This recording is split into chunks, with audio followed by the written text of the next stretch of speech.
Welcome back to the show.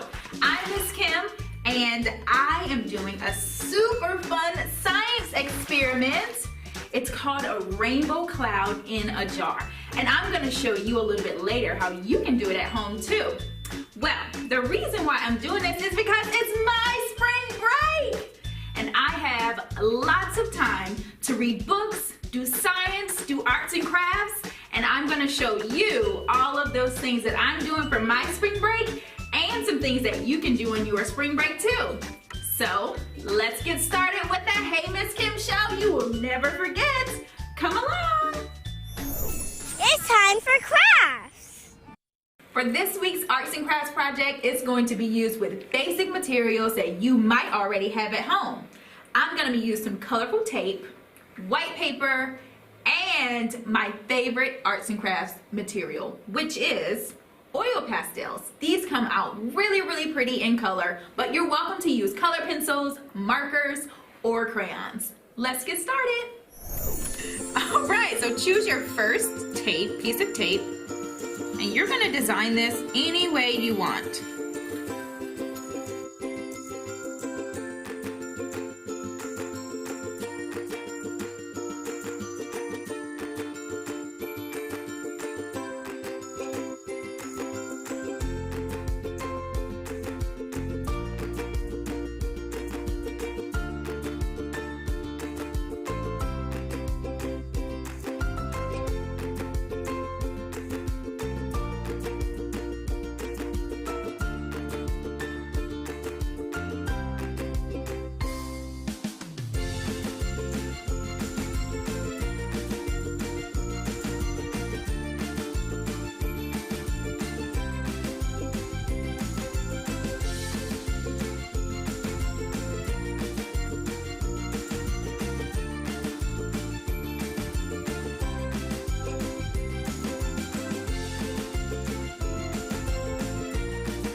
Now you're gonna remove your tape from your coloring.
Be sure to always write your name.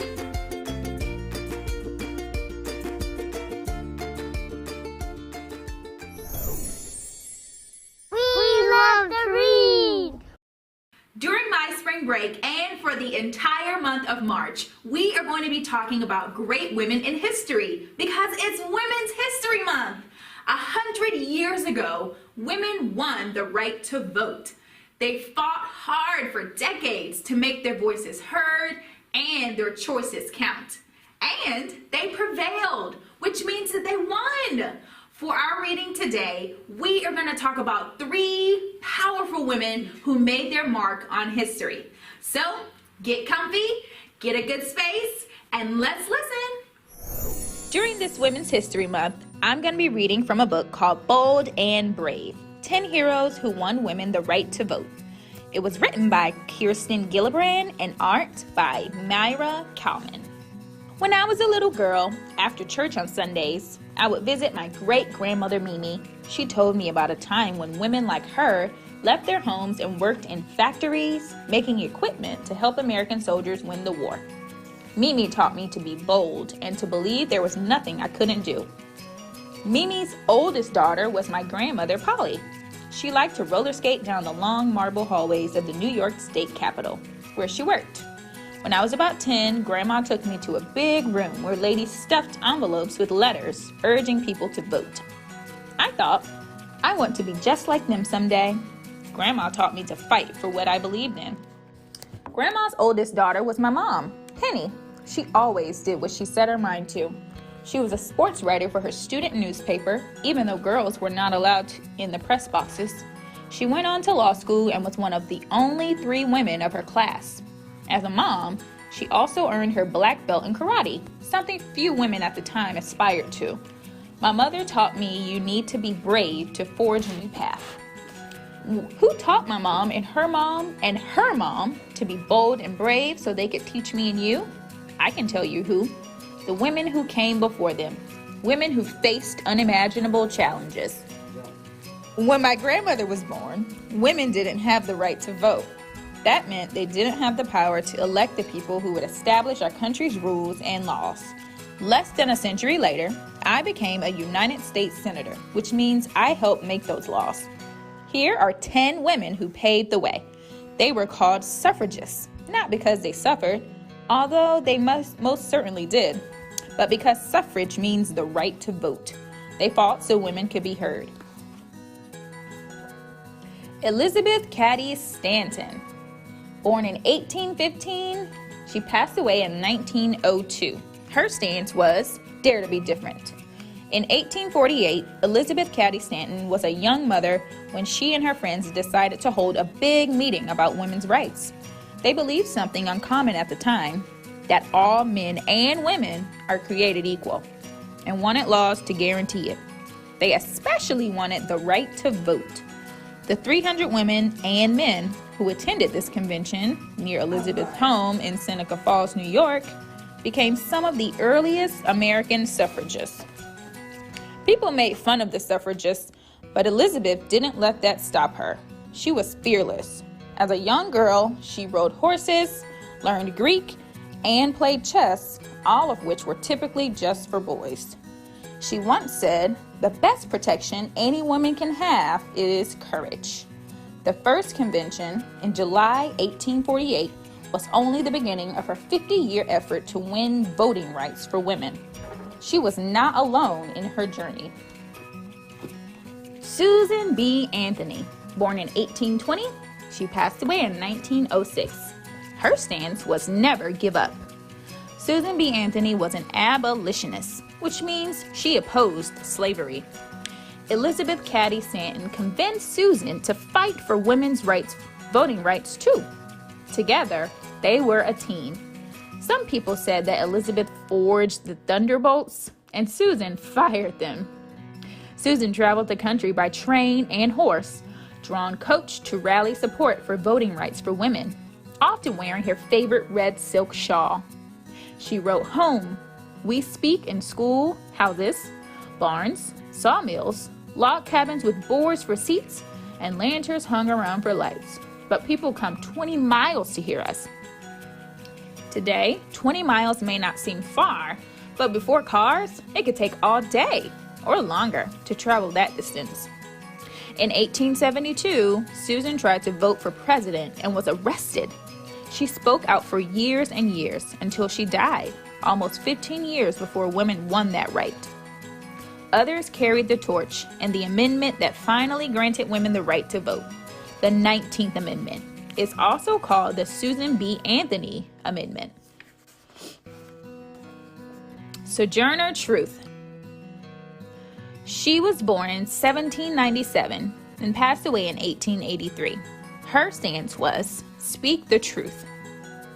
Sojourner Truth's given name was Isabella Baumfree. She was born into slavery in Ulster County, New York. She left her owner in 1826, the year before enslaved people were freed in her state. Years later, she changed her name. Sojourner means someone who travels from place to place. And truth was at the center of her faith. She once said, "I will shake every place I go to." And she did exactly that. Sojourner was one of the first African American women to successfully stand up for herself in court. Her young son was still enslaved, and she sued to free him and won. Sojourner fought to end slavery and traveled the country pressing for equality for all. She worked with some of the most important thinkers of the day, such as abolitionists Frederick Douglass and President Abraham Lincoln. In 1851, she spoke at the Women's Right Convention in Akron, Ohio. And in 1867 at the American Equal Rights Association meeting in New York. Sojourner asserted that all people deserve the right to vote, no matter the color of their skin or if they were male or female. Sojourner lived to bring justice to others, proclaiming that the truth is powerful and will prevail. Stay tuned for the rest of March to learn about great women who made their mark in our history. So, while I have all this time during my spring break, I'm going to be doing a little science experiment. It's the exact same one that we saw at the beginning of the episode, and it's called Cloud in a Jar. Now, for this experiment, you're going to need shaving cream, a jar of water, and your choice of food coloring. And you can use as many colors as you'd like. So, grab a towel or a nice clean surface, and let's get started. You can put a generous amount, like that. Now take your food coloring and watch the rainbow magic happen.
And now a minute for our parents.